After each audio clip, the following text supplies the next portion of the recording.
Hello, algebra students, and welcome to Chapter 9, Section 1, Quadratic Graphs and Their Properties. In this section, we're going to learn to graph functions of the form y equals ax squared and y equals ax squared plus c. So the essential understanding for this section, and really to start off this chapter, is that we're going to think back to when we started polynomials last chapter, and those polynomials that had a degree of 2, like 16x squared plus 64. This is called a quadratic polynomial. It's just the name for a polynomial that has a degree of 2. And that's what we're going to be working with for all of this chapter. Um, Terms that have the highest degree of 2. So x squared, y squared, that's what we'll be working with. Now, a quadratic function is a type of nonlinear function that models certain situations where the rate of change is not constant. So a straight line, it was a constant rate of change. The line changes constantly, but with a quadratic function, it's not always constant. The graph of a quadratic function is a symmetric curve with a highest or lowest point. So let's get into what exactly we're talking about for this section. First, we're going to talk about the standard form of a quadratic equation.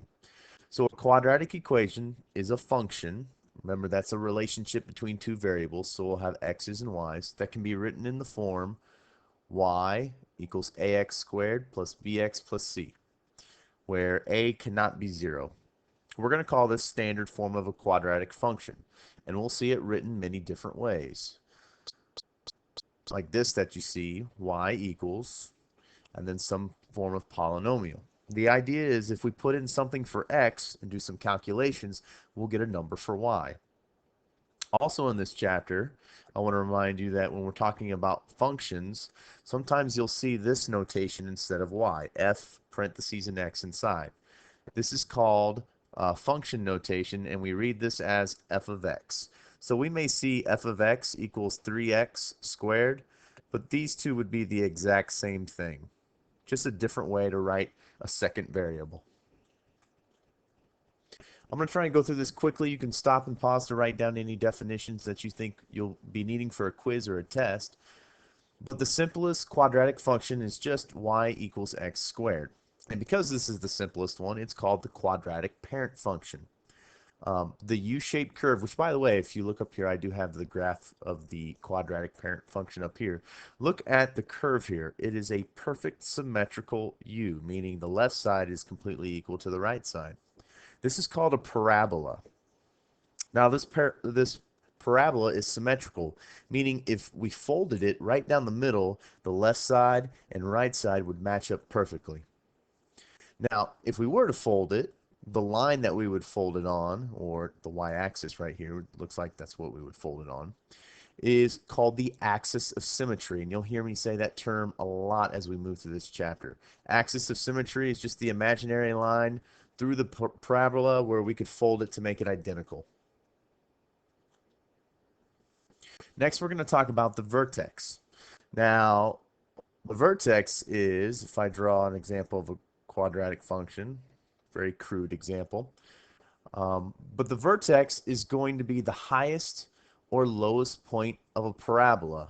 So for this vertex, it would be right about here in my drawing. Now, it's going to be the highest or lowest point depending on what type of parabola. This is a parabola that opens down, so the vertex is on top. However, like on our other example, you're going to have examples of vertexes that are on the bottom just because it's a horseshoe shaped or a U shaped. So we can look at a quadratic function and tell right away if it's going to open up or down and if that vertex is going to be a minimum or maximum. So if we look here on the left side of this, it says if a is greater than 0, and we're talking about the a in the standard form, if a is bigger than 0, the parabola opens upward, so like this, meaning the vertex will be at the bottom of the parabola and the vertex will be a minimum point, or the lowest point on that graph. If a is smaller than 0, then that parabola is going to open downward, kind of like the St. Louis Arch, with that vertex being at the very top. And it will be called a maximum point because it is the highest part of the parabola. So real quick, a quick example, I'm going to give you try right after this. So if we just look at this quadratic equation, y equals 7x squared plus 2, we're going to answer two questions. First of all, does this parabola open up or open down? Well, we're going to take a look at the number in the A position. So as we look at 7 here, looks like I have to switch my pen over. If we look at 7 here, 7 is bigger than A, or 7 is bigger than 0, excuse me. So this will open up. It's just the rule. If the number in the A spot is bigger than 0, it'll open up. So we're looking at something like this, meaning the vertex has to be right here. Now, is the vertex going to be a maximum or minimum point? Well, if we look, the vertex is on the bottom, so it will have to be a minimum point. So the answers for this would be up and minimum. And these two answers will always go together. If a parabola opens up, the vertex will always be a minimum. If the parabola opens down, it'll always be a maximum. Here's your first U-try problem. Go ahead and complete it in your notes. All right, we've kind of talked a little bit about the parts that make up a quadratic function when we graph it. Now we're going to talk about how to graph a quadratic function. Now it's a little bit different than when we talked about normal functions or linear functions. So we have an example here, and actually this is that parent quadratic function, or a type of it, y equals 2x squared. So what we're going to do is we have a table of values, just like when we graphed lines and we needed a table of values, we're going to use a table of values here as well. And for the most part, we get to pick what numbers we want to work with. Now, since we're going to be plugging in numbers for x, we want to use small numbers because the larger numbers we pick, the quicker this number is going to grow. And I also want to use numbers that are pretty close to one another. So I'm going to choose 0, +1, and +2. And you'll see why I choose those here in a little bit. So let's go for each one of these numbers I chose. Let's plug this in for x, and we'll see what we get for y. So this will be y equals 2 times 0 squared. 0 squared is 0, and 0 times 2 is also 0. So this point will be the point 0, 0. So over here it would be this point right here. By plugging in 1, it will be y equals 2 times 1 squared. 1 squared times 2 would be 2, so we have the point 1, 2. So 1 over 2 up. And on 2, we have y equals 2 times 2 squared. 2 times 2 squared is 4. 4 times 2 is 8, so this would be the point 2, 8. And it looks like I barely have enough room on my graph. 6, 7, 8. Actually, a little bit off my graph here. So notice I picked three numbers that were really close to each other, but because of the exponent, the numbers get big very quickly here. So we have a parabola here, all right? In fact, we have a vertex right here. As we look, though, as I try and connect this, and this is going to be terrible. Actually, not as bad as I thought. This is the start of our parabola here. Now, for a parabola, we're going to need 3 points. We have this one up here, this one, and this one. That's 3 points. Here's how we're going to find 2 more points for a total of 5 points. We're going to reflect these points along the axis of symmetry. So this line, the y-axis here, is actually going to act as our axis of symmetry. So to find the other 2 points, I'm going to flip this point over that line of symmetry, the axis of symmetry. So that point is now right there. And I'll also flip this point. There's 2 units from, so it's going to be 2 units on the other side. So I've just reflected those 2 other points to create the other half of my parabola. Parabolas will have arrows on both ends because this could go on and on and on. We could plug in any number. Now we'll be asked to find the domain and the range of these quadratic functions. And domain just means what could the possible values be for x. So if I look at this parabola as it goes and goes and goes, the values for x will go on and on and on. All right? Technically, this parabola will go on and on that way and on that way. So the domain for x will be all real numbers. What is the range? Meaning, what are the y values that this graph could have? Well, the parabola goes on and on and on up, but it never drops below 0. So we're going to say that the range will be all real numbers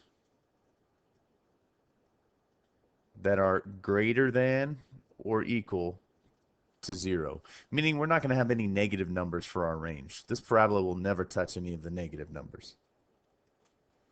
We're going to do one more example here, and then you'll be on your own for a you-try problem. This one's a little different because we have a fraction in front as the number a. But by the way, it's a number smaller than 0, so this means that this is going to open downward. So something to keep in mind here. Anyway, we want to go ahead and pick some numbers here. Let's go ahead and pick 0, and I'm not going to pick 1 or 2. That'll make my life a little bit more difficult. I'm going to pick multiples of 2 here. Notice this fraction 1/2. I want numbers that will be divisible by 2. That way I can avoid some fractions. So 2 and 4. If this number were 3, so the fraction were a third, I would want to pick multiples of 3.